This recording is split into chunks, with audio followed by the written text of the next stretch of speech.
can't quite be here for this morning, we're going to try to record all the sessions and so that they're accessible to you and you can go back to watch them. But let me just start first by saying welcome to the 2021 Summer Apprenticeship Program. Very glad you all could be here with us and spend a little time of your summer with us. Now, normally, this is a 3-week program where we bring everybody on campus and just have 3 weeks of university. But because of COVID, obviously that changed our plans, and we kind of committed to this hybrid model early on. So we just carried forth with that. However, we have a lot of opportunity to still present a lot of the experiences that we normally do when you're actually on campus. So this is week 1, and you all received a program that details broadly the parts of the program and all the people involved.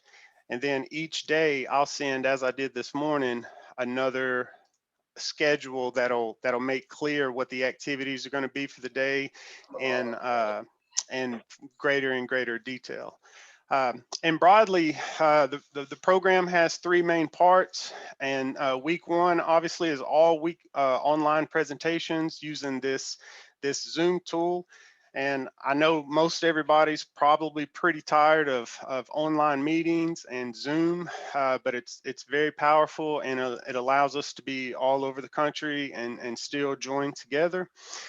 And we still have the ability to present a lot of hands-on activities through the online environment and a lot of additional things we had planned. Now, I got to see a lot of everyone yesterday when I delivered the materials that we're actually going to need for this afternoon. And that's a pretty cool toy, and there's a lot of additional things that you could do with that beyond what we're going to do. So if it happens that falls in your little interest area, you know, there's more stuff that you can do with that. And I have some really cool hands-on opportunities that we're going to present on Thursday. So for you folks that are really interested in the agriculture aspects and the aquaculture aspects, we have a huge hands-on build that you can do, and you can actually build your own functioning system. I'm sorry about that. And then lastly, if you are so interested in a particular area and one of the presenters and their presentation, if that speaks to you, everybody involved in the program is willing to devise a longer term project. And some of these obviously would be a lot easier to do than others in this kind of hybrid format. Tomorrow, for example, is Computer Science Day. We have a few students that are really intent on having a career in the computer sciences, and you know, each day the faculty and the presenters involved are going to share their current work with you, and if you are interested in it, they will make it possible. They will make it possible for you to take part in it and you know, get experience and build something, you know, real that you could continue working on. And of course, where would we be without all of our funders? National Science Foundation, USDA, and many others. NASA from some smaller activities that we have. But I'll just pause here real quick. We just have joining us our administrators, our leadership for the day. So if you refer to that daily schedule that you got up at the very top, the 2 admins most closely related to us in the College of Ag, we have Dr. Kirk Pomper and Dr. Courtney Owens, and they can go in any order that they like. Dr. Pomper, you jumped on first, so feel free to welcome and tell them who you are and anything else you have to note. Great. Well, thank you very much, Jeremy. And I'm kind of doing double duty. I'm actually on 2 calls at the same time right now. And but I did want to welcome everybody to the Summer Apprenticeship Program. And again, this is a great opportunity for you all to learn more about the STEM area, you know, find out what it is that you might be interested in and trying to develop your careers. And so I do hope you'll have a great opportunity. I know you've got some really good faculty that you'll be working with, and it's really, I think an opportunity. Now here at K-State, we do have many different degree areas that you might be interested in the STEM and agriculture areas. I'm actually the dean over the College of Agriculture, Community, and the Sciences, and so within that college, we have a undergraduate degree in agriculture, but also with different tracks in aquaculture, agriculture, environmental science, and ag business and ag communications. And then we have a number of other STEM degrees that you might be interested in, such biology and chemistry. And so, there's a lot of different degree areas here too that you might be interested in. So think about us when you get to that point someday when you might want to come to school, and give us a call and come and visit campus again. But I do want to make sure, you take advantage of this program, be a sponge, learn everything you can from everybody that you're going to be interacting with, because you just never know what useful information you're going to need later on, and this will give you a step up on those over others that don't have this background. And so just want to welcome you all again, and thanks for being in the program. And I'll turn it back over to Jeremy. Yes, sir. Thank you very much. That's Dr. Pomper. If anybody has any questions or any concerns, certainly if there was any problems or any issues that you had, that's the top of the food chain there. And if I can't help you, you go right to there. And then also we have Dr. Courtney Owens. He's on. He is the Administrative Leadership for Cooperative Extension. And feel free, Dr. Owens, to explain any about that, what that is. We're not going to talk about it for a couple of days. Extension's highly important, and they're a big part of the show here. But Dr. Owens, please. Good morning to everyone. We are definitely doing double duty today, but I am so glad to be here and to see everybody that will be participating in this wonderful and unique program we have here at Kentucky State University. As Jeremy Sanford just mentioned, I am the Associate Extension Administrator for Cooperative Extension. And so we are one university, but we have two universities that work with us. One other university, University of Kentucky, and we make up the Kentucky Extension System. And so what that all means is that we take the research-based knowledge from the university and we take it to the communities using non-formal educational practices. And so what a lot of people are familiar with cooperative extension is 4-H youth programs. A lot of people have went to the county fairs and they see the livestock animals, etc. That is what we do, part of what we do in 4-H. But another part of what we do here at Kentucky State University is we have 4-H robotics, 4-H STEM, 4-H aquaculture, aquaponics, and we also have different summer programs that's going on. So after you finish this program and you're so excited about agriculture or agri-tech or learning about drones and other technologies, please also consider our other summer programs that we offer every year, Ag Discovery being one of them that's going on currently.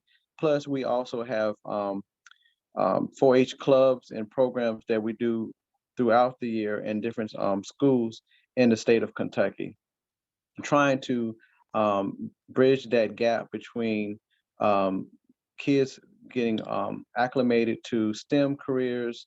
As you know, in the USDA, there's thousands of jobs that's left open each year because we can't find enough qualified applicants to go into those positions. And so just think about agriculture as a career. For me, I did not start off in the agriculture field, but landed in agriculture over a period of time, being exposed to programs like the ones that you're going to participate in today. So again, as what Dr. Pomper just alluded to, be open-minded, be almost like a sponge and just soak all this knowledge up that you will be receiving from the leadership of Mr. Jeremy Sanford. Everybody that participates in this program have long memories, lasting memories. And so we just ask that as you have these lasting memories, please share with the fun times that you have through this virtual platform.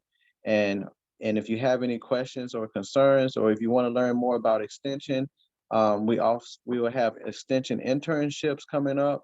And so I'm very excited about that. That's a way for individuals that want to know more about extension. They get a chance to get that on the job training. And so also we will always have different events that you can be welcome at. So again, my name is Courtney Owens, and it was a pleasure meeting all of you. I look forward to everything that you will learn during this process. And if you have any questions, you want to just come and talk to me or about future careers or going into agriculture, just let Mr. Sanford know or let me know. Thank you so much, Mr. Sanford. I'll turn it back over to you. Yes, sir. Thank you very much.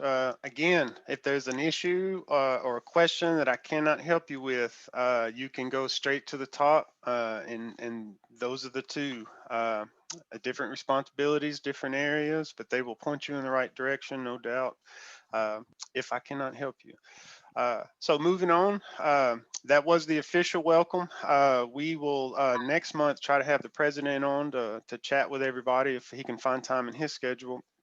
And we will periodically bring on, especially on in July, the very first online date, we have a lot of extension people that are going to come. They're going to talk about primarily 1890 scholarship opportunities. A lot of the students that have come through this program and have come to KSU and majored in the College of Ag, a lot of them have received the 1890 scholarship. It pays for all the costs associated, the tuition, and a lot of extra as well to pay for some of that stuff outside of tuition that is normally overlooked in the planning.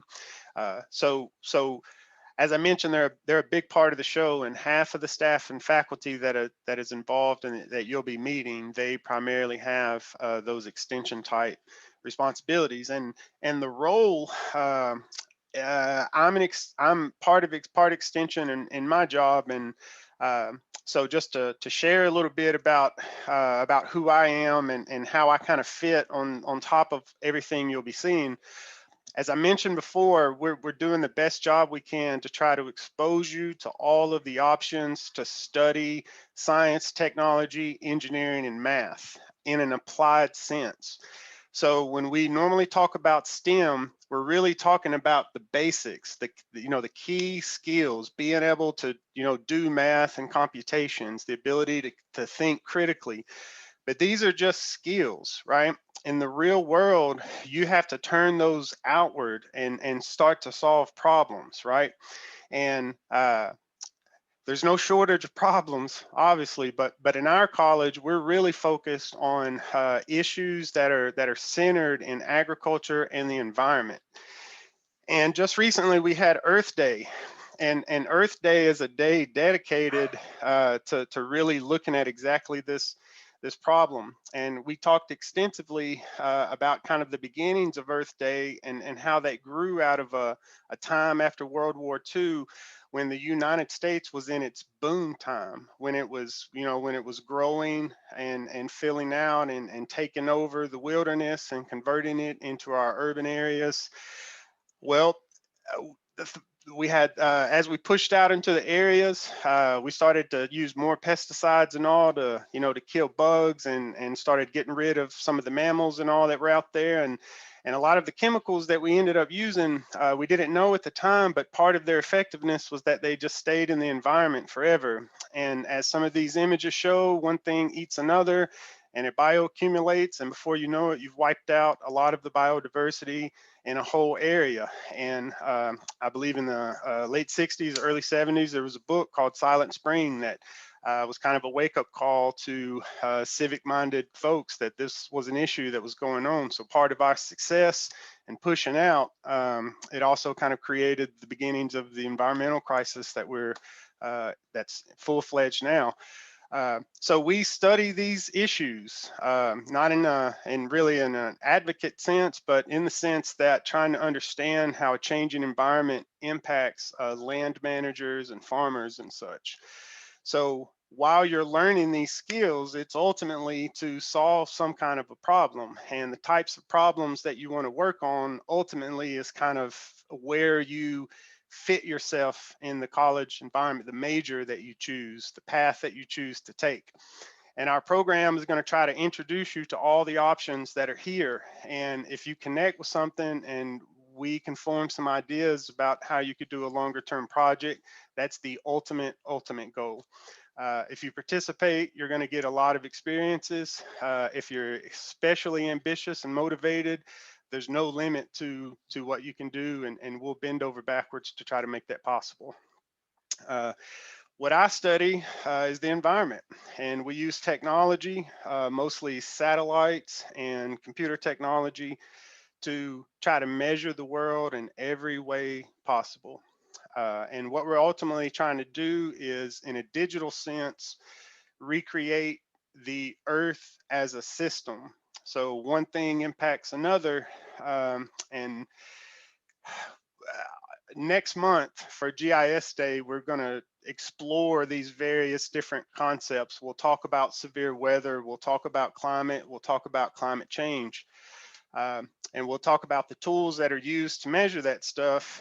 And we'll try to do that within the context of this big debate about climate change, about really what's driving the magnitude of it, and what's changing the variability of it. But if we just simply look at the record, it's pretty easy to see what has been happening, but only through critical examination can we start to understand why and how it's happening, and then try to use that information to mitigate, right? And so that's all. This is a teaser of the types of data and the types of work that we're doing. And today, as your schedule will show, today we'll start with the kind of the core foundation of science, technology, engineering, and math. We have the School of Science, Technology, Engineering, and Math, and they're in the College of Agriculture. And I believe we have them all here today. So I can take a pause here, and Dr. Batra or Big Deli, if one of you kind of want to come on and set the context here, we can go in any order that you like.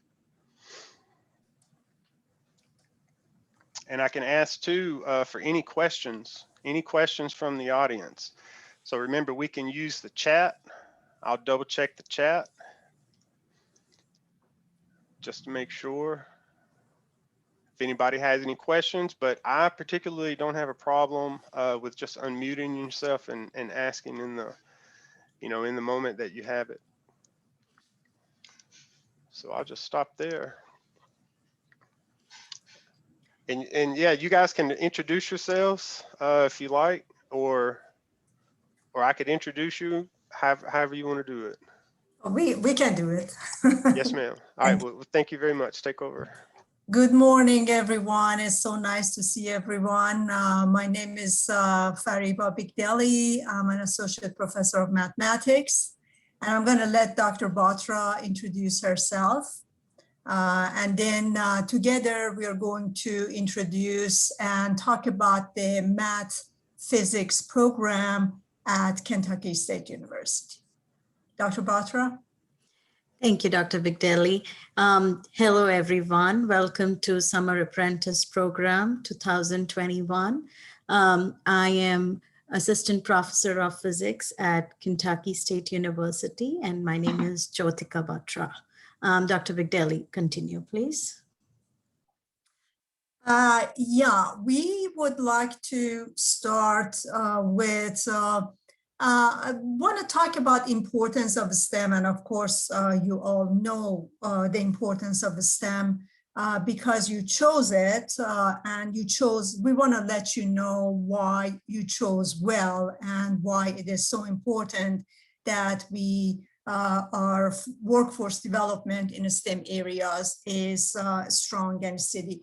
I'm going to start with a video clip, just a few minutes of it, from NOVA program about, and I really encourage you to continue watching it. I'm just gonna do the first few minutes.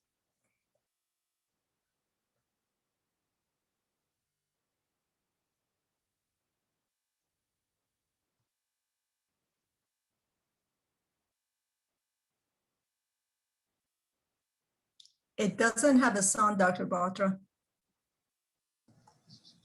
You have to click the 3 dots under the more on the bottom of your screen. Whoever's in charge of that, on the bottom, there's a more 3 buttons. And if you click that, there's an option to share computer sound.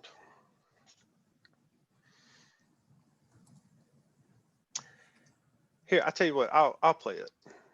I'll play it. I have it ready.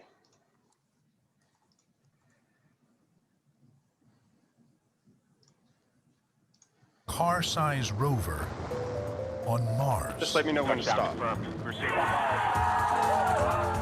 Physicists probe the essence of all matter, while we communicate wirelessly on a vast worldwide network. But underlying all of these modern wonders is something deep and mysteriously powerful. It's been called the language of the universe, and perhaps its civilization's greatest achievement. Its name? Mathematics. But where does math come from? And why in science does it work so well? Albert Einstein wondered, how is it possible that mathematics does so well in explaining the universe as we see it? Is mathematics even human? There doesn't really seem to be an upper limit to the numerical abilities of animals. And is it the key to the cosmos? Our physical world doesn't just have some mathematical properties, but it has only mathematical properties. The Great Math Mystery. Next on Nova.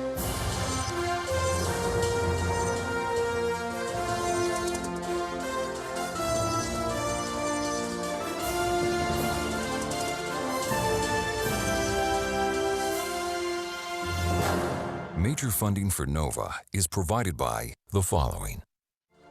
The David H. Koch Fund for Science, supporting NOVA and promoting public understanding of science. And the Corporation for Public Broadcasting, and by PBS viewers like you. Thank you. Major funding for the Great Math Mystery is provided by the Simons Foundation, working to advance research in the basic sciences and mathematics. Additional funding is provided by the John Templeton Foundation and the George D. Smith Fund.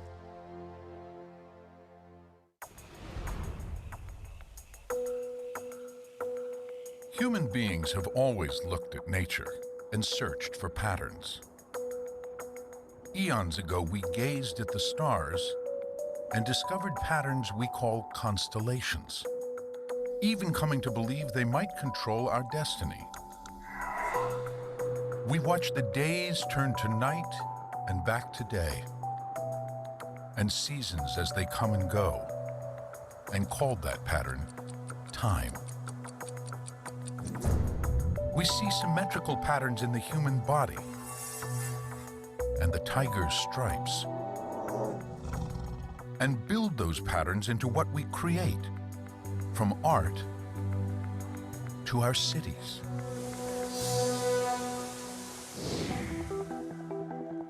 But what do patterns tell us?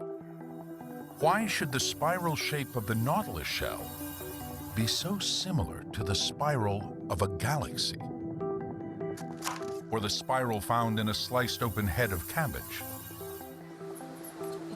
When scientists seek to understand the patterns of our world, they often turn to a powerful tool, mathematics. They quantify their observations and use mathematical techniques to examine them, hoping to discover the underlying causes of nature's rhythms and regularities. And it's worked, revealing the secrets behind the elliptical orbits of the planets to the electromagnetic waves that connect our cell phones. Mathematics has even guided the way, leading us right down to the subatomic building blocks of matter. Which raises the question, why does it work at all? Is there an inherent mathematical nature to reality? Or is mathematics all in our heads?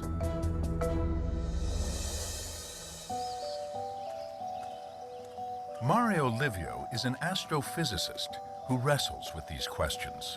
He's fascinated by the deep and often mysterious connection between mathematics and the world. If you look at nature, there are numbers all around us. You know, look at flowers, for example. So there are many flowers that have 3 petals like this, or 5 like this. Some of them may have 34 or 55. These numbers occur very often.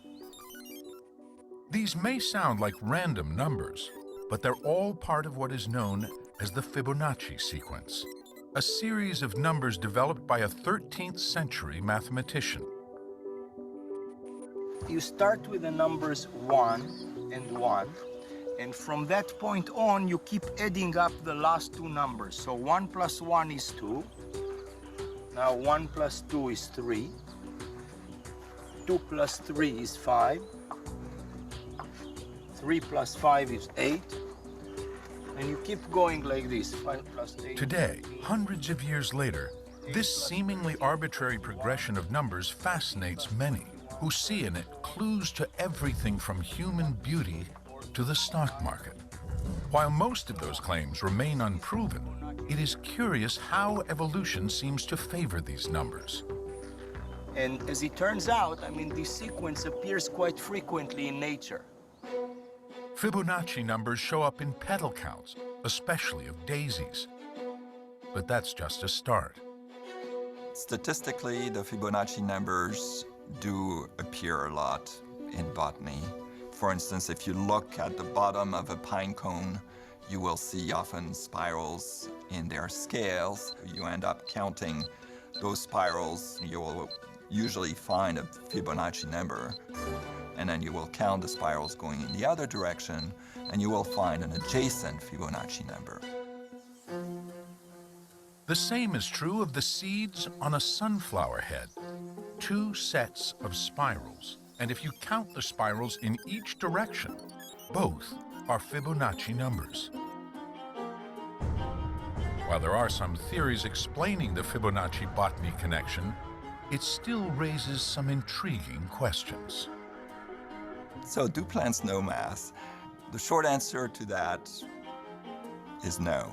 They don't need to know math. In a very simple geometric way, they set up a little machine that creates the Fibonacci sequence in many cases. The mysterious connections between the physical world and mathematics run deep. We all know the number pi from geometry. You can stop it Between now. the circumference of a So can we go back to the slideshow, the PowerPoint? Thank you. All these real world problems, the questions, the answer is in science and mathematics, and it has always been like that. So that talks about the importance of the STEM areas. One thing that right now, one existential problem that the humanity and actually the animal kingdom and planet kingdom are dealing with is the global warming and environmental issues, that there are a lot of focus on these areas. And all those questions, all those problems are solved by STEM areas. Now, I just want to read one excerpt from the American Society of Mechanical Engineers, which talks about how important the STEM areas are and how well paid the STEM educated workforce is. The study by a consortium of major scientific professional organizations finds that 2 out of 3 US jobs and nearly 70% of the nation's gross domestic product, GDP, can be attributed to scientific, engineering, and math activities. That's so important. 2 out of 3 jobs and 70% of the GDP. And that STEM jobs also generate $2.3 trillion in tax revenues every year. The report also provides a comprehensive review of the STEM workforce and finds that research and development done at the US universities like us provides significant opportunities for STEM training. So we just want to tell you that, guys, that you chose well, and we hope that you will keep it up at the STEM areas.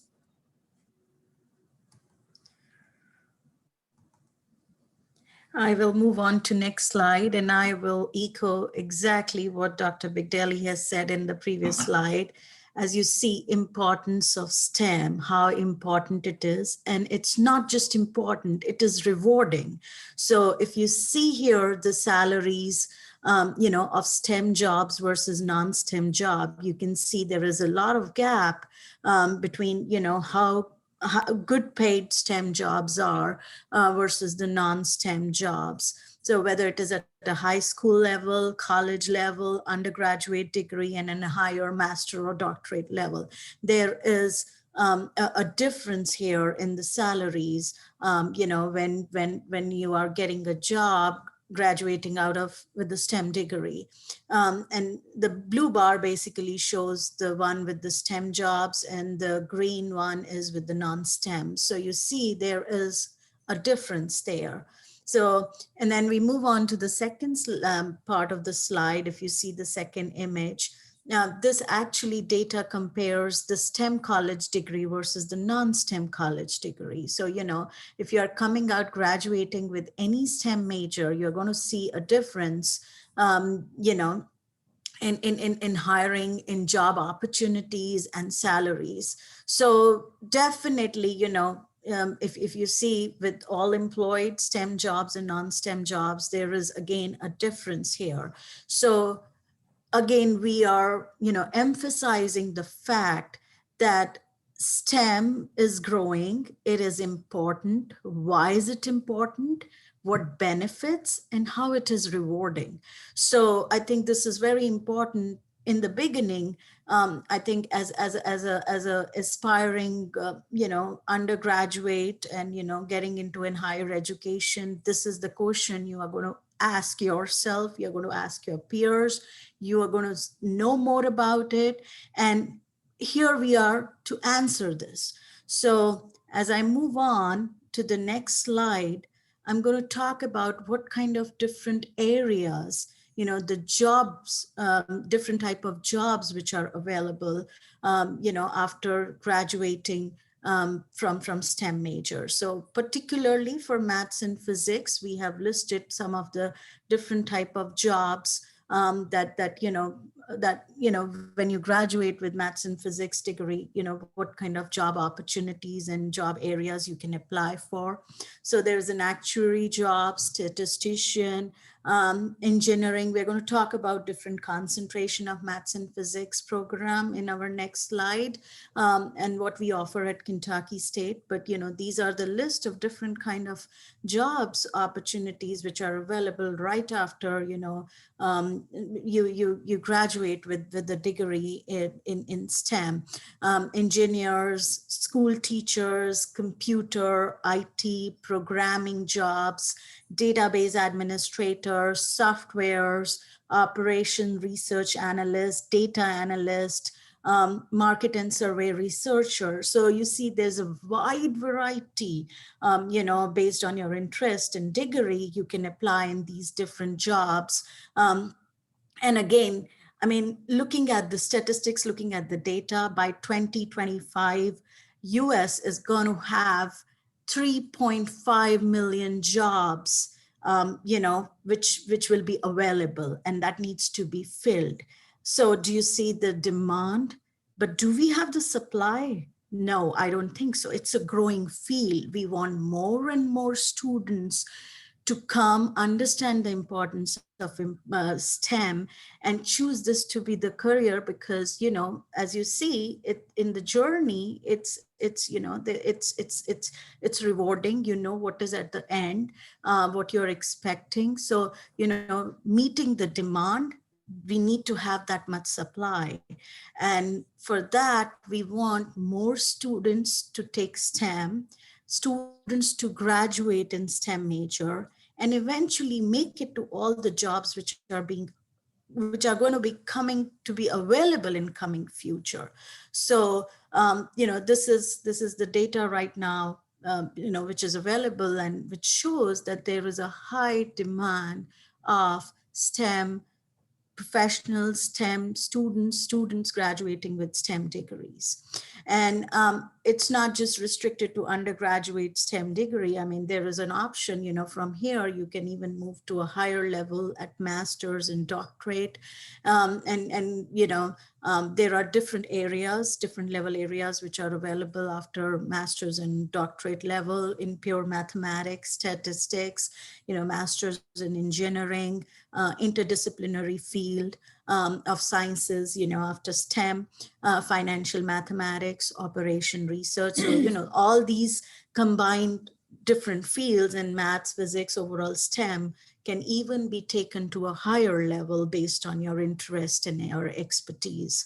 And then from here, I will move on to now, what do we offer at Kentucky State University? So as in the beginning, you know, we introduced me and Dr. Bigdelli are representing the maths and physics program today from School of STEM.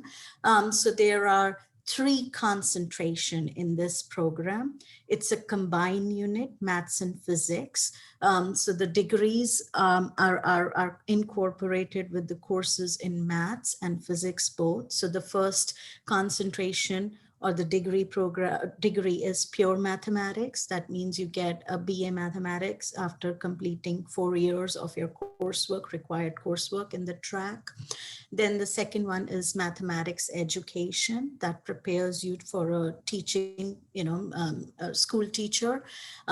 Third one is applied mathematics, which is the pre-engineering program. So these are 3 different concentrations under maths and physics program, which we offer. There is also an option to have a minor in each one of them. You know, in combination with, let's say, computer science as a major, you can take a minor in physics and minor in mathematics. You can even do a pure mathematics degree, but you can even do a minor in physics with that. So there is a combination of minor available with majors that you know, that can be effective in attaining your academic goals. And from here, we will move on to what coursework and tracks are, like, you know, different courses for maths and physics. And I will go ahead and now hand it over to Dr. Bigdelli. Yeah, thank you. So Dr. Batra talked about the 3 tracks in math physics program. All 3 tracks, there are some common courses, which we call core courses, that all the tracks take these courses. You are pretty much familiar if you are, you know, in high school, you probably have taken advanced calculus, advanced physics. So the core courses consist on calculus 1 and 2, of course, is calculus and analytical geometry, which I'm sure most of you are familiar with those courses. And then the third calculus 3 is multivariate calculus.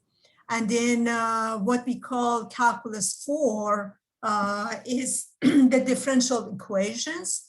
And in fact, we have a lot of students from high school taking these courses as dual credit, which is open to as far as you satisfy the prerequisite. And then general physics 1 and 2 for actually, this is physics for engineering and mathematics, and computer science, which is C++. And then after these core courses, which is common for all the tracks, If we move to the next slide, we have the advanced courses for each track listed here. You may not be able to see this well, but and I'm not going to talk much about this because it could be boring to you, but when you actually are in these areas, we'll give you an advising sheet, which includes all these courses. So most of these courses are advanced courses, 300-400 level courses. As you can see in pure math, you will have intro to advanced mathematics, which is just logic and, logic of mathematics. You have linear algebra, you have abstract algebra, you have real analysis. And then in applied mathematics, you see a lot of physics courses like engineering statics, thermodynamics, circuits. And then in math education, you see courses that are more geared toward education, like perspectives of mathematics, like history of mathematics, of course, linear algebra. Mathematical programming is extremely important for math education, secondary education, probability statistics as well, and geometry. And then in the math education, you have about 30 to 39 credit hours of education courses that you have to take.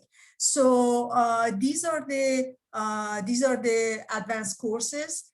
So if you are coming to these programs, you take the core courses, you take the advanced courses, and of course you take the general studies course, core, which is the university-wide. All majors have to take that. And you're very well capable of finishing your degree in 4 years, maybe even less, except for the pre-engineering program. And Dr. Batra is going to talk a little bit about pre-engineering program.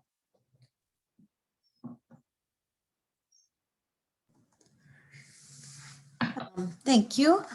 So I'll go ahead and continue a little bit more on a pre-engineering, which is the applied mathematics track. As you see in the previous slide, the center column basically talks about the coursework. So as Dr. Vigdeli said, right, there are a lot of physics courses which are actually incorporated in our pre-engineering curriculum, which is the applied mathematics track. So I'll go ahead and talk a little bit more.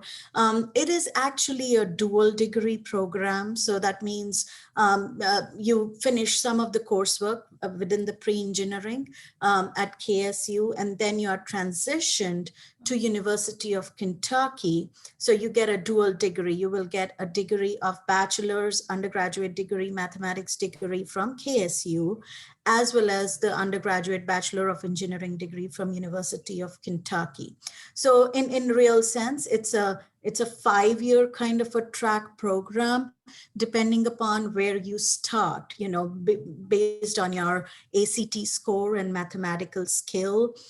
If you're coming from an advanced program, if you can, and you have a good ACT score, we start at Calculus 1. So it's a good, from there, we know you are going to have 3 years, and then, additional a little more than 2 years at UK. If your ACT score is not that high, that's fine. We still respect your interest. Then we will advise you to start with some pre-courses, prerequisite, like pre-calculus or college algebra if needed. So, even though it takes a longer time, but it helps you to build your fundamentals so that you can get onto more challenging level in engineering, pre-engineering and engineering, as you move on to the advanced courses. So it builds a great fundamental going through those prerequisites. As long as, you are committed and you have your interest, I think this program serves a great, it's a great trade, I would say, because, you are actually getting 2 degrees, one from KSU and one from University of Kentucky.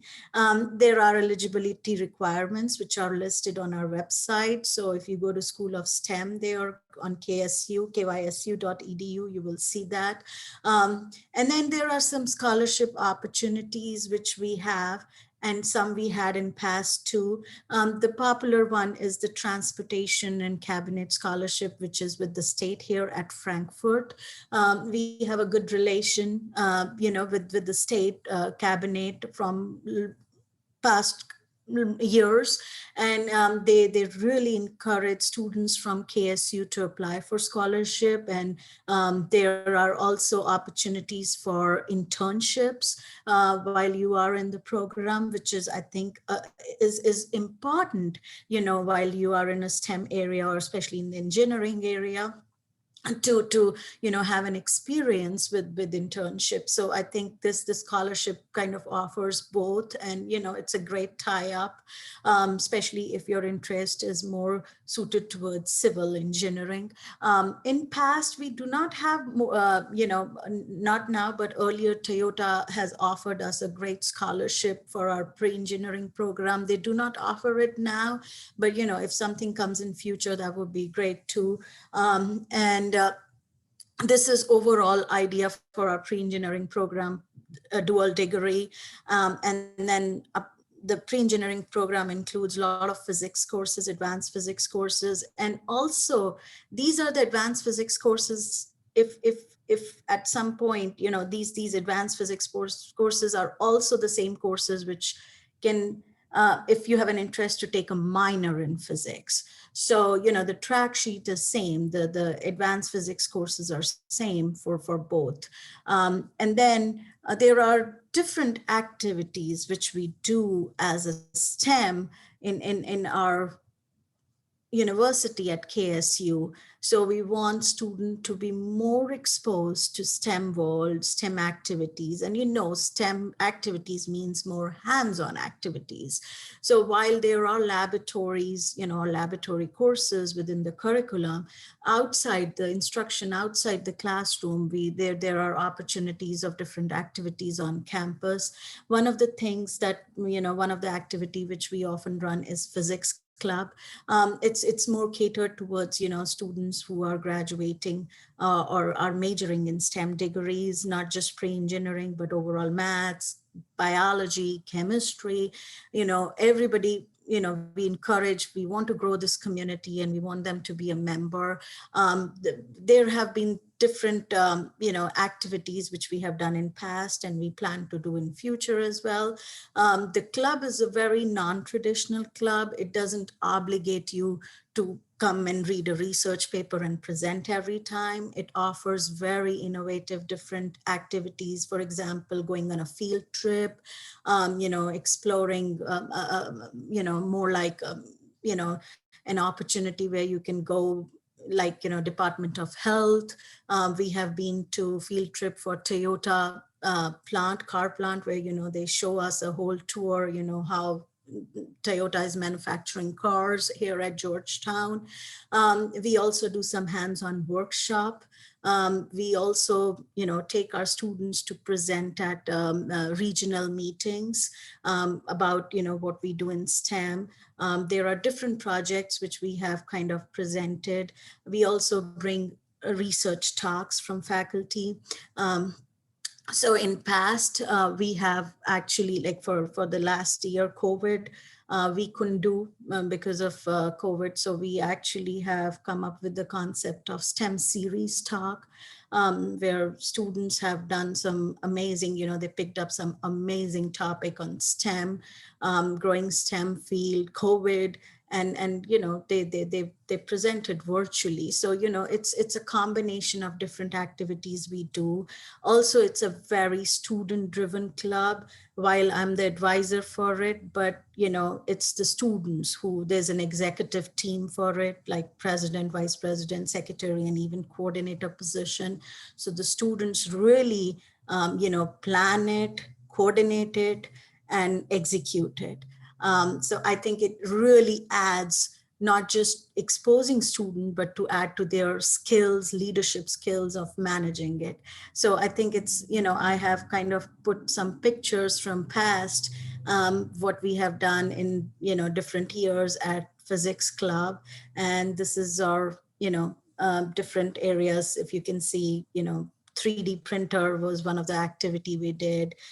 We have all gone to KAS and had our STEM booth there, of what we do. This is Department of Health field trip. This was Toyota car field trip we have gone to. So, there are some really innovative, ideas which we want students to bring in and execute. We also have, this was, I wanted to, bring some of the topics and show you, like, within, like, last year during the COVID times, we were virtual.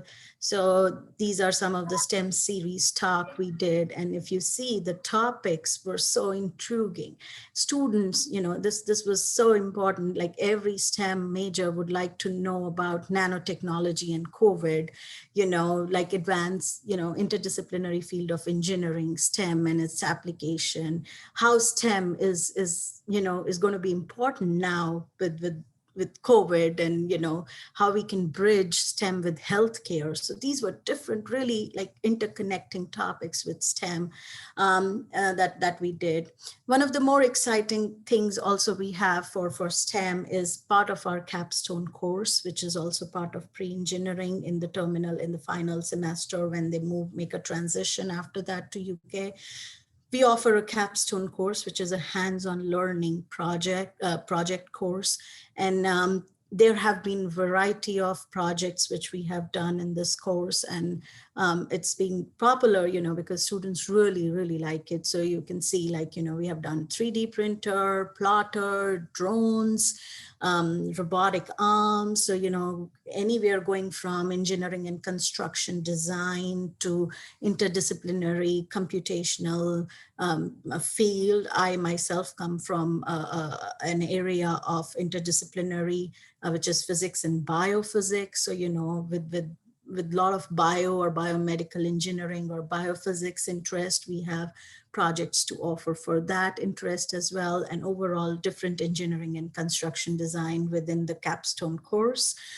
So these are some of the activities which we are encouraging and doing at campus at KSU. And I will go ahead and hand it over to Dr. Victor. Yeah, thank you. So I'll be really short here, just for concluding remarks. I'm just going to read this. STEM fields are fundamentally interdisciplinary. Obviously, math, physics, biology, chemistry, agriculture, they're all intertwined. This requires an interdisciplinary approach to a STEM education. Now, STEM faculty at Kentucky State University have a long tradition of collaborating in both curricular and extracurricular activities to develop and carry out a well-rounded STEM education for its students. Thank you so much for listening to us. Thank you. And again, I hope this presentation helped you to know more about Maths and Physics program at Kentucky State University. Thank you. Please enjoy the Summer Apprentice Program 2021. Yes, thank you. Thank you both. Does anybody have any questions? Questions are always great, or comments. Yeah, Malik, go ahead if you got something to say. Actually, yes. I'm actually a student, one of the students at Kentucky State University. I'm sorry, let me turn my. I tell you what, let me just pause right before you go in, Mr. Thompson. Yes. The next session that we have on the schedule, we have time blocked out for for meeting students that are currently on campus, that are undergraduates, and beyond being having majors that are aligned with the material that they were sharing, they participate in some additional programs, research assistant programs and skill development programs that are just, you know, still trying to more sharpen the tools of the scientist, the researcher, the policymaker, or whatever. So I believe we have 3 of them on, and one of them for sure went through the summer apprenticeship program in 2016, I believe, and she's probably about to graduate here any time. So for the students that are on, I'm going to try to demand that somebody ask the questions about what you want to know about what the college campus is like, whether it's the social stuff or the whatever. They have some prepared remarks, and they're going to share what they see as relevant. But this is a great opportunity to hear it from people that are more your peers, you know, to get any of your questions answered. So please do that. And then I guess students, as you guys come on one by one, you can just introduce yourself and share whatever you like, and then we can pass it off to the next person that's behind you. So Mr. Thompson, please, sir.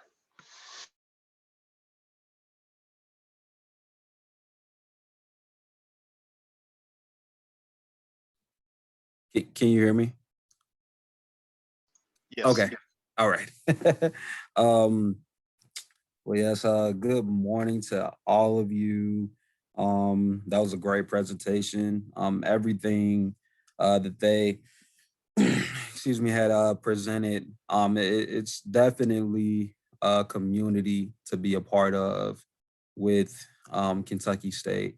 I can definitely say, like, just being a STEM student here at Kentucky State, it's been quite it's definitely been quite the journey, and I truly can say, like, I have enjoyed my time being at Kentucky State, truly learning, making new connections with different people.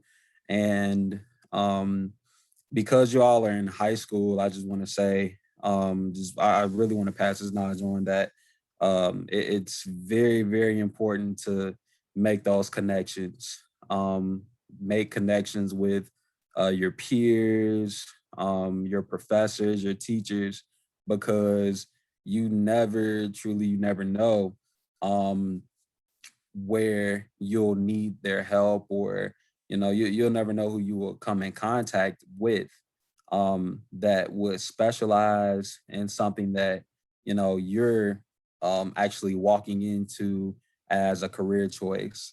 So but just to tell you all just a little bit more about myself. Yeah, just share real quick. Share your major, where you're from, and what is it that you've been doing lately as a student engaged person. Quickly. Yes, sir. So again, my name is Malik Thompson.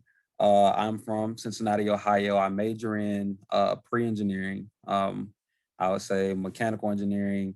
However, at Kentucky State, the major is called BA/BS in mathematics, Bachelor's of Arts, Bachelor's of Science in mathematics. With Kentucky State being in pre-engineering school, of course, through the presentations, you go through the pre-engineering program and then you go to UK. However, what I'm doing right now, I actually decided that instead of going to UK, I'm actually looking to go to another school, actually another HBCU, to pursue a master's and a doctorate degree in engineering.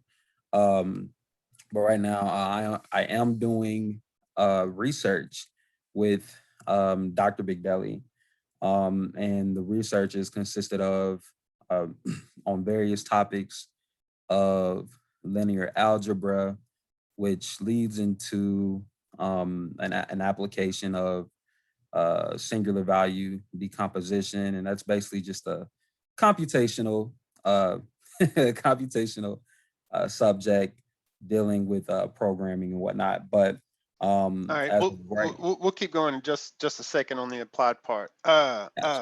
Miss Freeman and Miss Odom, If y'all could just briefly come on too and introduce yourselves, maybe share a tidbit like he did, and be sure to give us your major, where you're from, and how you're engaged most recently at the KSU.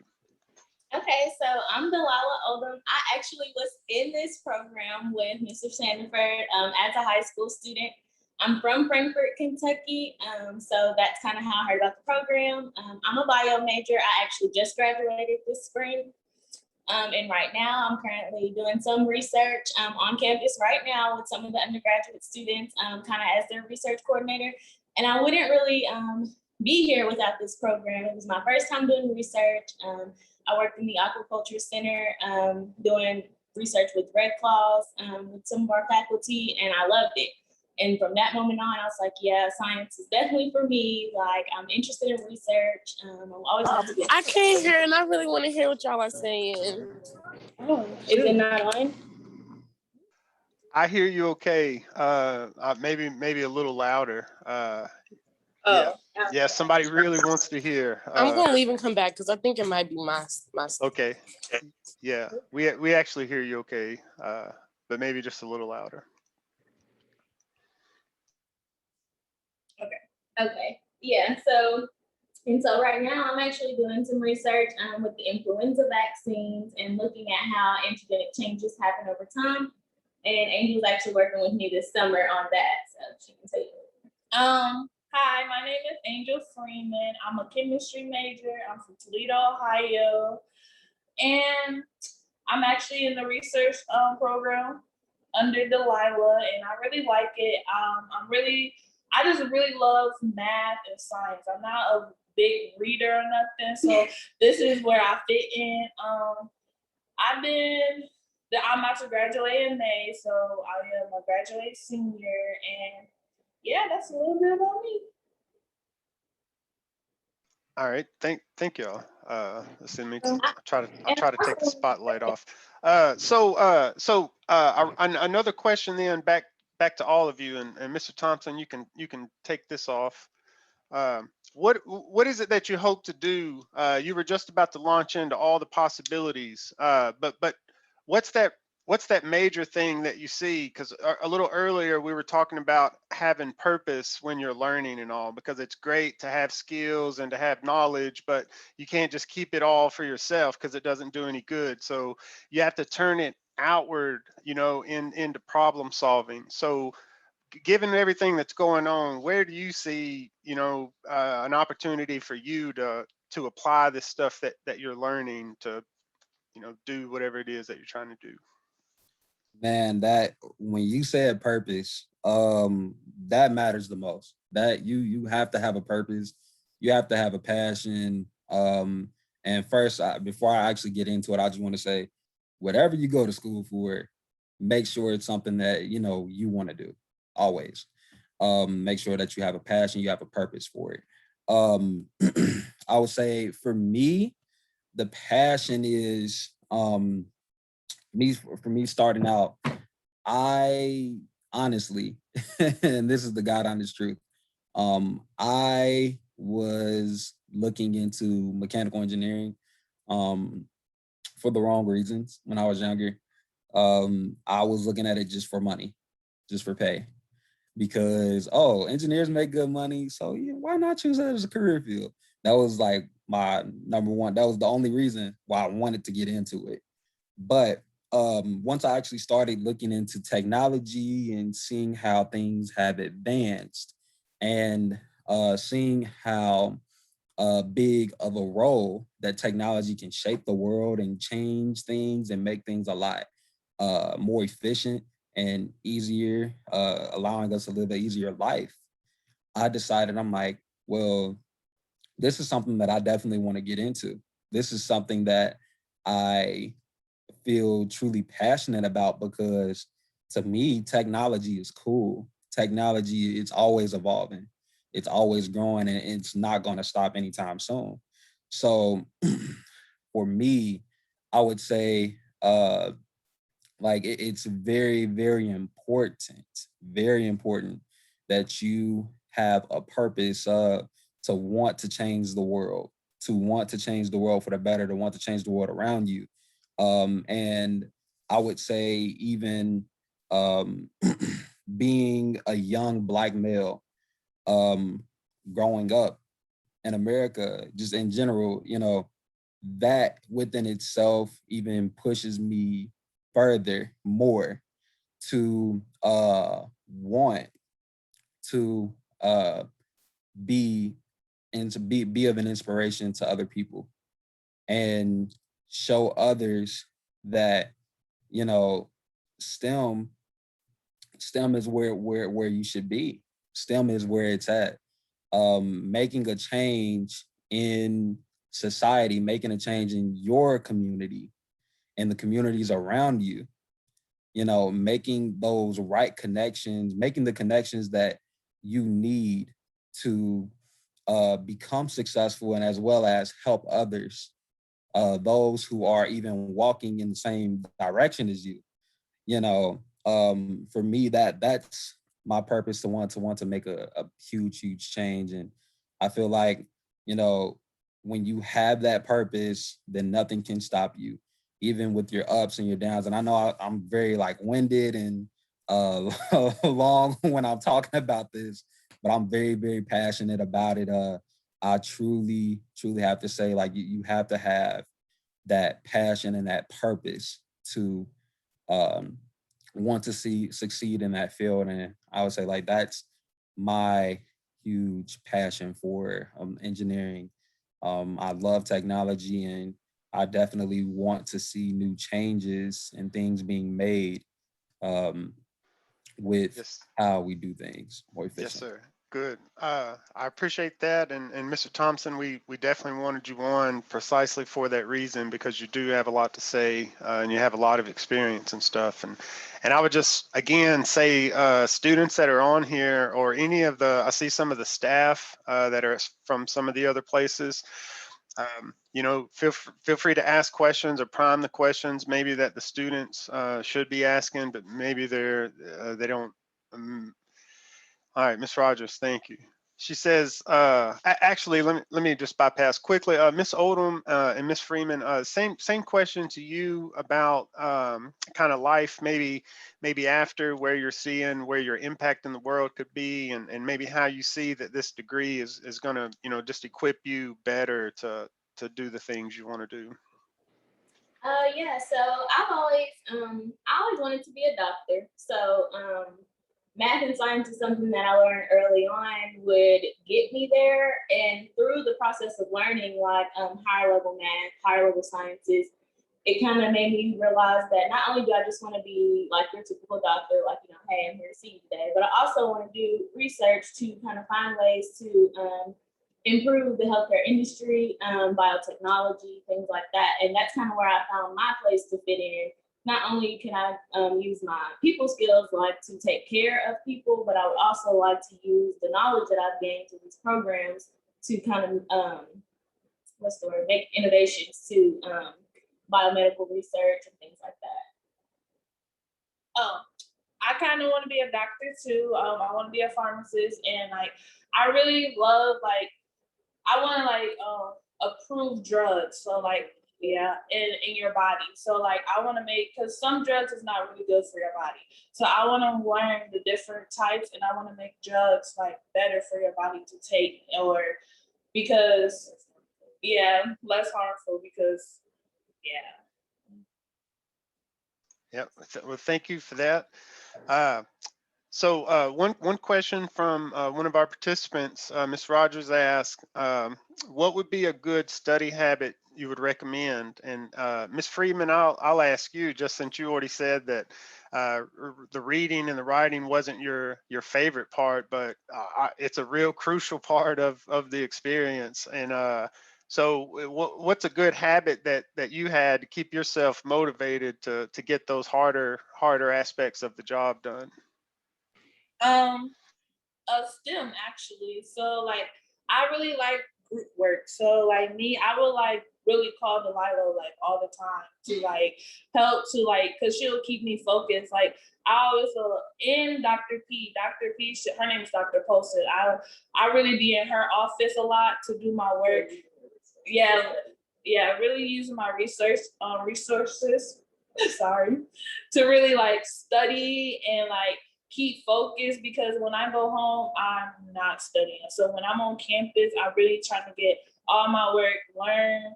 And then when I go home, like I can just, yeah, practice it and then like come back and do good on the test, because I'm really like a hands-on girl. So I like to be asking questions, and I'm very loud kind of. So like I will like promote and like try to ask more, like a lot of questions. So. All right. Miss Oldham, do you have anything to add to that?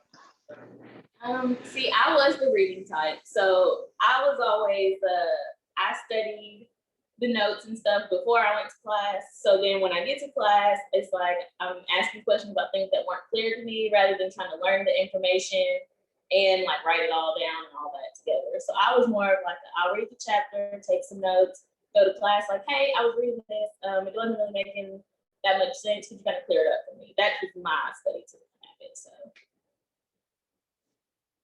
All right, Mr. Thompson, you have anything to add? We said make time for work and make time for play, you know, get the job done when you have to. And then here we Yes. say use all the resources. And what do you have to add on beyond that?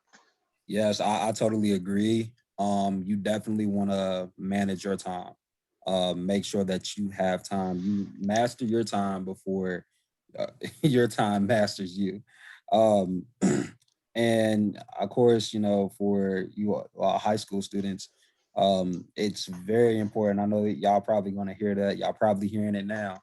But yeah, time management is a huge proponent in you managing and keeping up with your schedule. So I would say manage your time.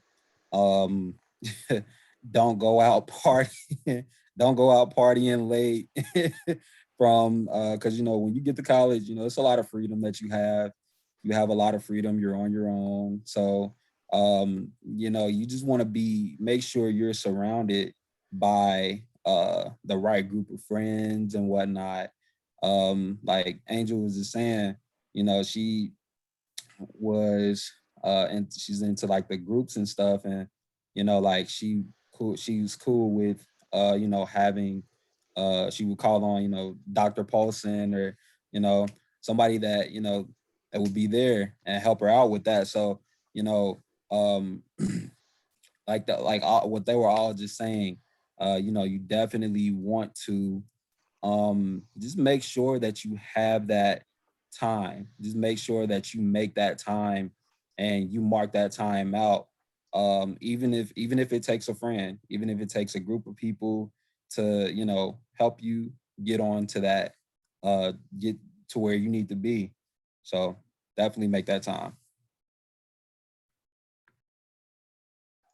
All right, good. Are there any last questions from the participants that are in the crowd? I have one more to go, then I'm gonna stop with that. But Mr. Coles, feel free to unmute and chat, or you can drop your question in there. Yes, we're with the Academy at Tea Garden here in Lexington. Can you hear me? Yes, sir. You're good. And we have a room full of middle schoolers, and they have one of them has a question that she wants to ask, and we might have an additional question from one of the others, but we're going to put her on and let her ask her question. Let us know who you are and where you're from when you're asking the question. Hi, I'm Julie from Thelma's Garden. And my question is, how much would you make in technology?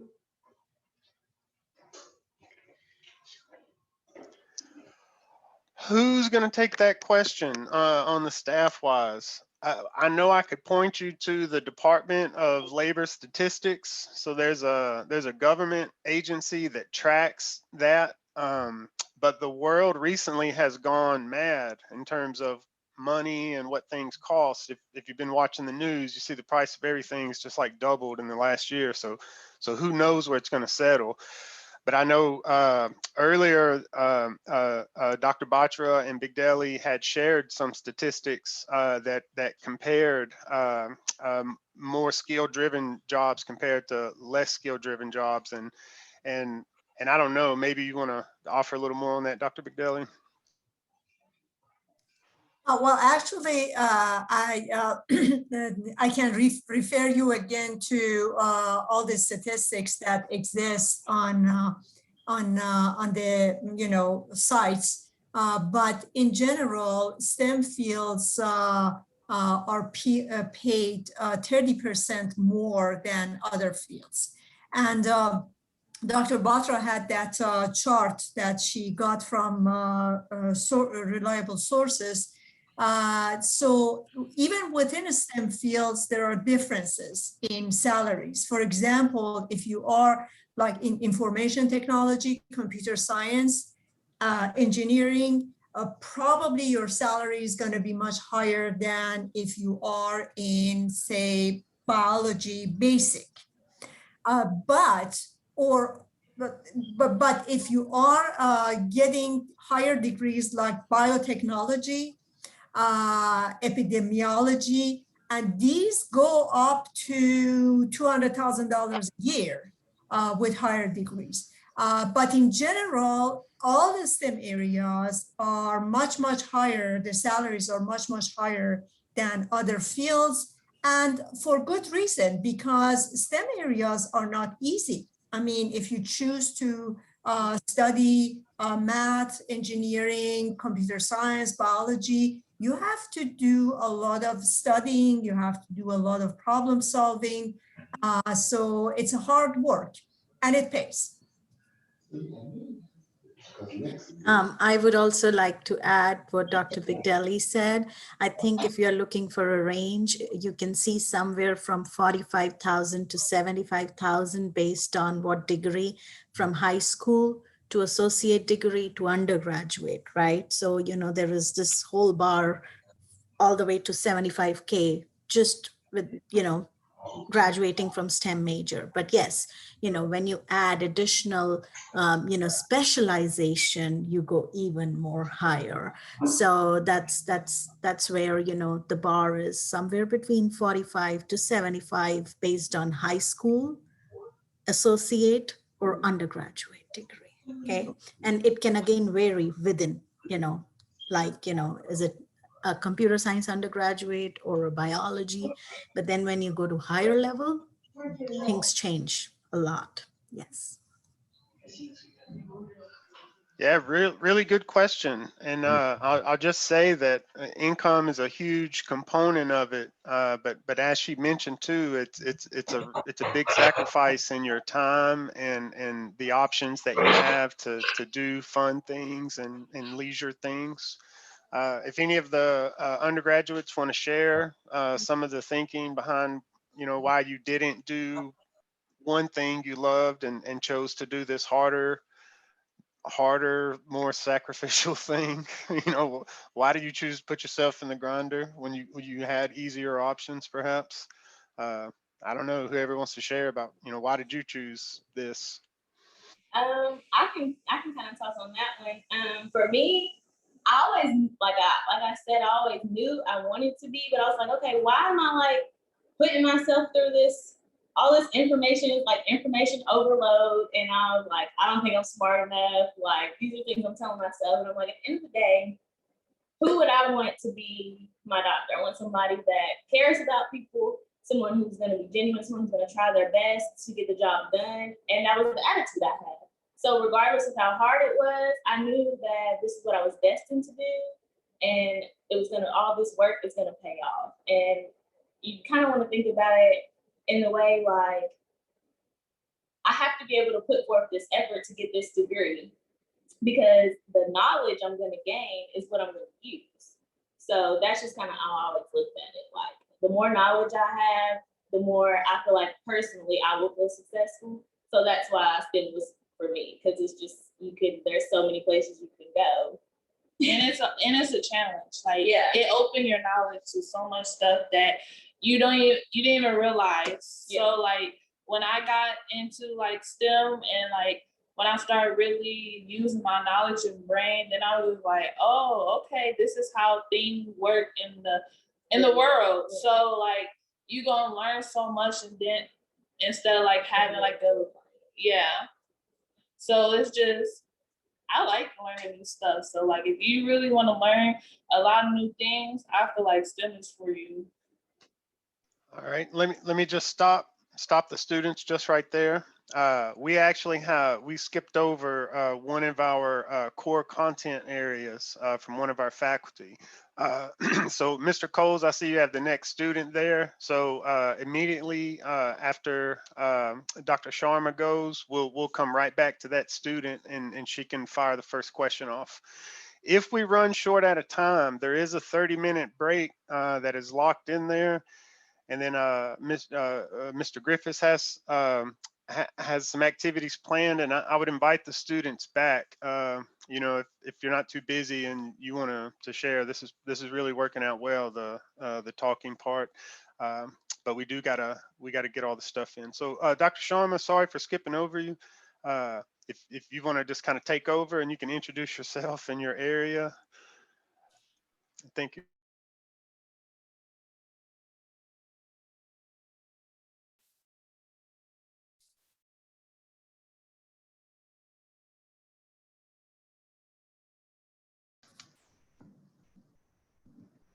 Can you see my screen? Yes, ma'am. But you don't see the presentation, right? No, yeah, in the bottom right there, the little poster looking thing. Let me just say stop share and then share screen. I'm going on window to share my PowerPoint. Can you all see that? Yes. My PowerPoint, can you see that? Yes, we can. Okay. My name is Rita Sharma, and I'm an associate professor of chemistry. And earlier, my colleagues, Dr. Jyotika Batra and Dr. Bigdelli, have already talked about the importance of STEM and the rewards STEM students are getting. So I will just start with introducing this chemistry program at KSU. Our chemistry program at KSU, it's School of Science, Technology, Engineering, and Mathematics. We have 4 tenured faculty who have demonstrated their expertise in global chemical communities. They have presented various presentation in conferences, and they have many peer-reviewed publications. They also have served as primary investigator, co-PIs, and senior investigators on awarded grants. Our faculty, Dr. Qazi Javed, is an associate professor of chemistry. Dr. Javed, he holds a PhD in chemical engineering, and he teaches general chemistry courses along with the labs. His specialty courses are physical chemistry courses with the labs. He is involved in many grants, and he is mentoring many students in summer research projects. He also helps students to find summer internships. He is a great teacher and mentor. Dr. Paulson, Dr. Suzette Paulson, she has a degree in organic chemistry. She also teaches all general chem courses along with the labs. And her specialty courses are organic chemistry, biochemistry. She's also a pre-health professional advisor. She helps students in scheduling. She also keep tracks of their success throughout the year. She's a very dedicated teacher. She you can always see her helping students in her office during her free time. And students love to go to her office for help if they're struggling in their courses. Rita Sharma, this is me. I'm Associate Professor of Chemistry. I'm here at KSU for 10 years. And like the other faculty, I also teach general chem courses with the labs. My specialty courses are analytical chemistry, and I also teach chemistry for nursing majors. My one course that also I teach is like chemistry for science non-majors. And all these courses are with labs. I also have participated in research projects with my students. I mentored some students during summer. Currently, I'm working on this project, which is related to COVID. We are looking into the chemical structures of the medicines that are used to cure COVID worldwide, and trying to see the differences and similarities in those medicines. I also like to help my students who are struggling in their coursework. I offer many extra time tutoring to my students. Dr. Scott Vickers is our fourth chemistry faculty. He is an associate professor of chemistry. He joined KSU 3 years ago in 2018. Like other faculty, he teaches all general chem courses along with the labs, and his specialty course is inorganic chemistry. Our class and lab sizes at KSU are small. So for that reason, you can have like more one-on-one assistant from faculty. All the classes and labs are taught by faculty members. There'll be hands-on access to equipments, and there is collaborative research opportunities. If you're thinking that, after graduating with a BS in chemistry, what type of employment you can find, there is some examples, or, I've listed these examples here. You can find employment in biotechnology, pharmaceuticals, patent examiners, environmental programs, forensic chemistry, food chemistry, chemical material science, textiles, fabric chemistry, veterinary science, medical chemistry, marine science, toxicology, industrial hygiene. So these are some examples of careers in chemistry. You can also continue education after your BS in chemistry. You can go to master's program or doctoral program. And again, there is a list of different programs here: pharmaceutical research, PhD, and pharmacist, veterinary, medical doctor, dentistry, forensic, toxicology, chemical manufacturing, scientific research. So these are some examples of education after having BS in chemistry. Next slide is about the admissions. To have admission, admitted to chemistry program, the minimum requirements are like you should have 2.5 GPA, 18 on your ACT or 940 on SAT score. Then you have given this web address for application portal, and you can apply over there. And you can email to admissions@kysu.edu for sending your supporting documents like official transcript and standardized test scores. And all of the application supporting documents must be received before a student will completely admitted into the chemistry program.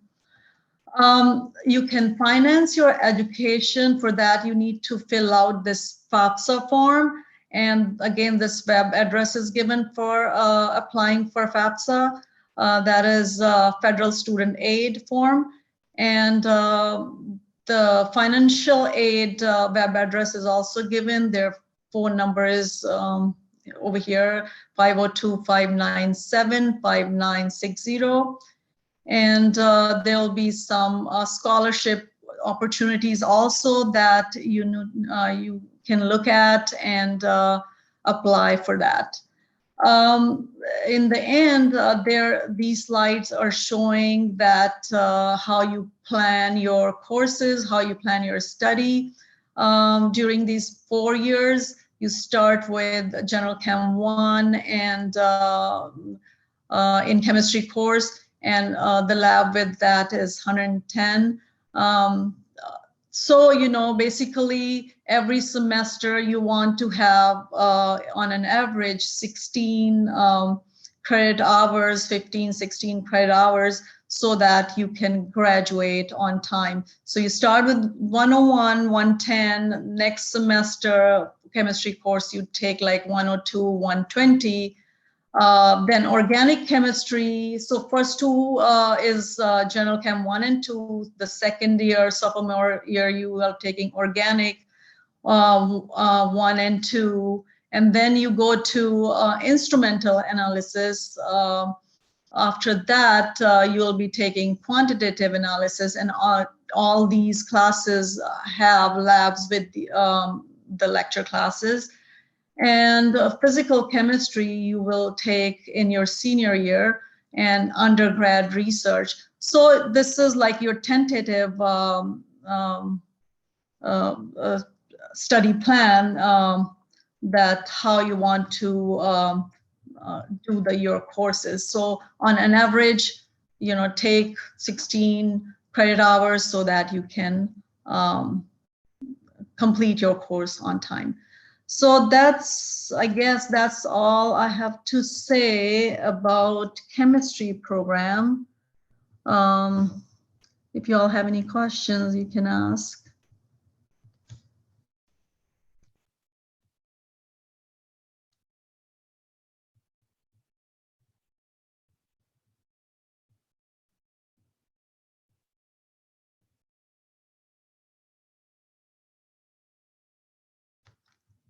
And it was nice to hear from our students, Dalila, Malik, and Angel, and they have taken some of our classes, and it was nice to hear their experience.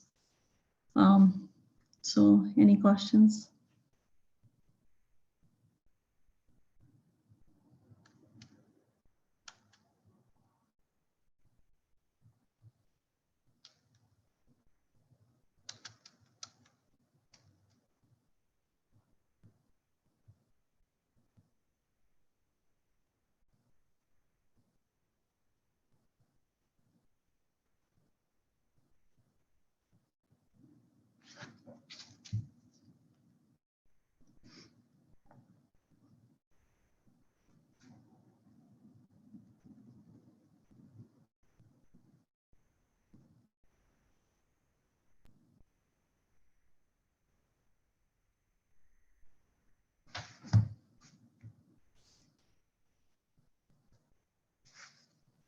Sorry, I was away.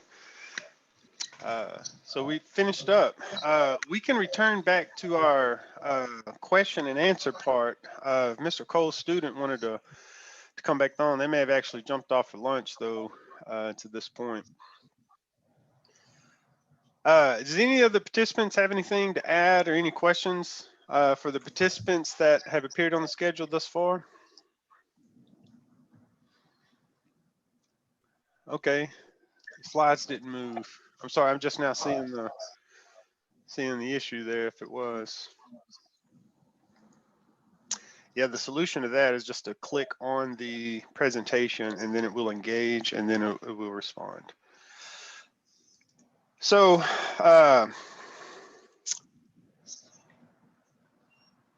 so for the AM session, that brings us to the end of it in terms of introducing the core STEM disciplines. And we've talked to some of the students that we have here that are engaged in that. And we do have a break scheduled in here, and the next activity scheduled to start back at 12:30. So I'll do two things to close. Number one, I'll give any of the speakers the opportunity to share any last words, any last ideas, or anything like that.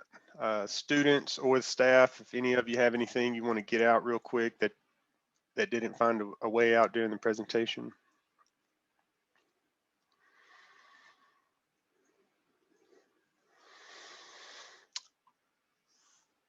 No. Well, thank you very much, presenters, for showing up and being here. I will transition now to close this out with the very last thing I actually had scheduled was a Q&A opportunity.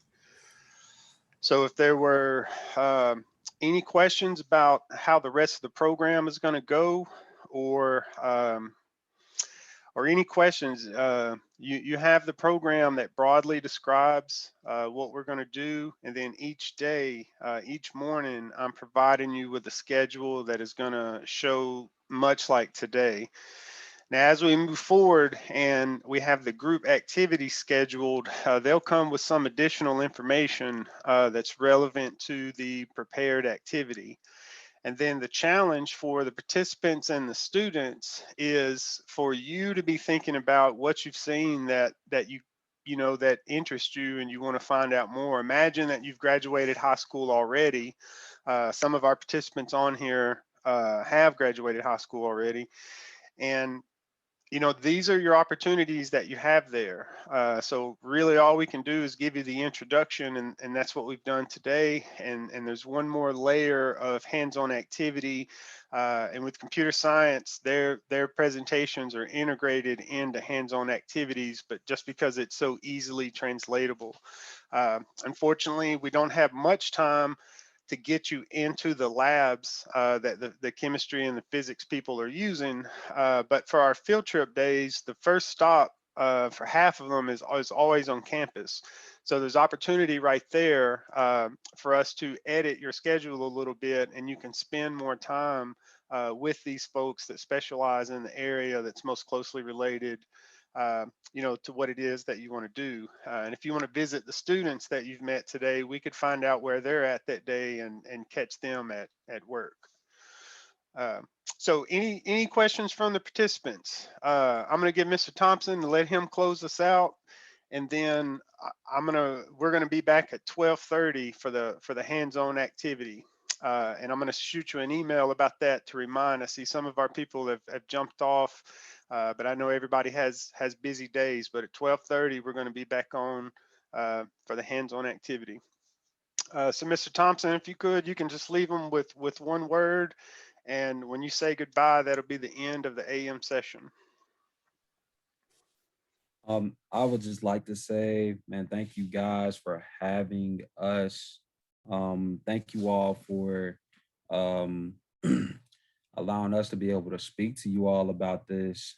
This has just been great to be able to pour back into the younger generation, the generation to come into the fields that we're working in. So I just think that it's great. I encourage you all, continue, keep on pressing forward. Don't let anything stop you from dreaming big, be great, and continue to be awesome and be the very best you can be. Nobody can be you but you.